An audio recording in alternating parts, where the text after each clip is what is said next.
Tu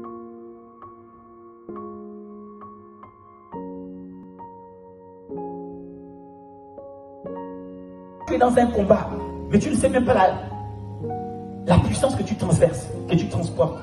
Tu ne sais pas jusqu'où cette puissance qu'elle peut faire. Il dit, quelle est envers nous qui croyons l'infinie grandeur. Ça veut dire que l'infinie grandeur de sa puissance, ça veut dire que cette puissance, elle s'étend à l'infini. Elle n'a pas de limite.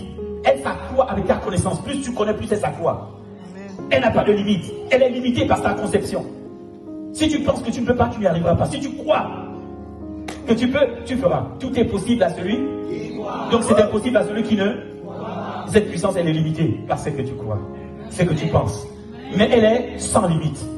Il dit qu'elle est envers nous, nous qui croyons. Il dit donc ma foi déploie une puissance sans limite. Donc ma limitation spirituelle et les choses que je peux atteindre dépendent de ce que je sais, que ce que je transporte est capable de faire. Est-ce que c'est Dieu qui n'a pas envie de faire ou c'est mon manque de connaissance? La puissance qui agit en moi, elle est supérieure à celle de Satan. Satan a quitté le donneur. Le Satan ne produit pas l'onction. Il a quitté le donneur, donc il ne peut plus se développer. Et moi, je me tiens dans la présence du donneur. Oui, donc quand vous ne comprenez pas ça, c'est pourquoi les frères d'Éphèse avaient du mal à se déployer. Parce qu'ils n'avaient pas réalisé ce qu'ils transportaient comme bagage spirituel. Et quelle est envers nous qui croyons l'infinie grandeur de sa puissance, se manifestant avec efficacité par la vertu de sa force. La suite. Et il a déployé. Donc, quand est-ce qu'il a déployé cette puissance qui agit en toi?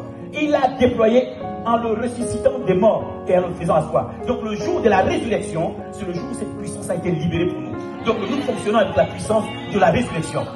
C'est avec la puissance qui est capable de ressusciter. Je rentre une entreprise qui est sur le point de fermer, elle ressuscite. Parce que je transporte la puissance de la résurrection. Quelqu'un comprend? Ça veut dire que vous n'êtes pas né à la croix de Golgotha. Vous êtes le résultat de sa mort. Après qu'il a vaincu la mort, vaincu le tombeau, vaincu Satan, vaincu les démons, vaincu tout ce que vous voulez, et il sort du tombeau. Et quand il sort, il amène une nouvelle catégorie d'hommes. Et si quelqu'un est en Christ, il est une nouvelle création. Et les choses anciennes sont passées. Toutes les choses sont devenues nouvelles. Et les frères à Éphèse ne connaissaient pas leur niveau spirituel. Mais c'était des bons croyants. Ils croyaient que Jésus est mort. Il reviendra bientôt. Et il fera. Et un jour il fera. Il dit non. Quand j'ai entendu parler de votre foi, j'ai dit hey, il manque quelque chose à ces enfants. Il faut que j'écris. Je ne cesse de faire mention de vous dans mes prières. En fait, le Dieu de notre Seigneur Jésus-Christ, le Père de gloire. Le Père de qui? Gloire. Oh, est-ce que tu es fils de Dieu? Amen. Tu es fils de Dieu. Amen. Donc gloire c'est ton nom.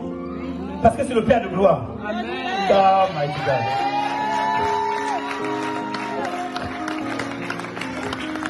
Donc on t'appelle gloire. Et parce que c'est le Père de gloire. Et comme moi je suis fils de Dieu, c'est mon Père. Donc mon nom est gloire. Et comment je vais marcher et baisser si mon nom est gloire? Comment je vais déprimer si mon nom est gloire? Le Père de gloire,